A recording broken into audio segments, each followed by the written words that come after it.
We just wanted to introduce a little text topic. Yes. Because it was something, again, that we've been discussing.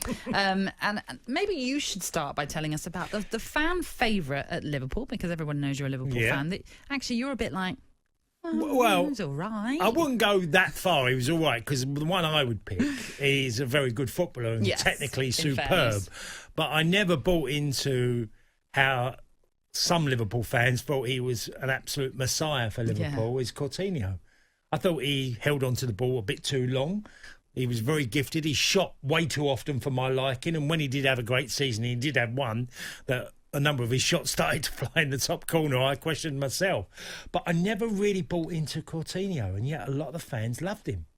And I think we all have that at football clubs. You know, where you're Brentford, you might pick a player and we go, do you know what? The fans' favourite, and I'm not so sure. I'm not so sure. Then you start questioning yourself, don't you? Thinking, well, am I a bad judge here? What am I missing? What am I not seeing of this player?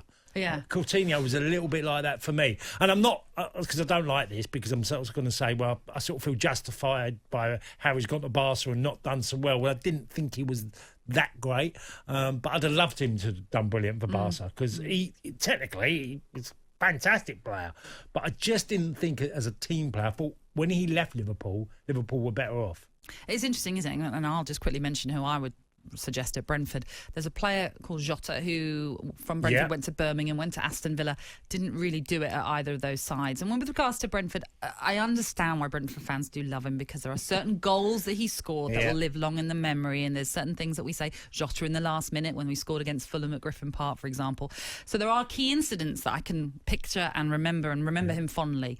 But, you know, overall, you sometimes think, when games didn't go his way, he kind of lost a little bit of interest. He was a little bit lightweight, a little winger, a tricky winger, flair player, and could again turn a game. I've mentioned it before with someone like Syed Benrahma, could turn a game if you needed someone to bring on or whatever it is to just have that impact in a game. But sometimes he'd go missing. But like I say, fans often just remember those moments. So that's what we're asking this morning, aren't we? Yes, we are. He sort of had that at Villa, hasn't he?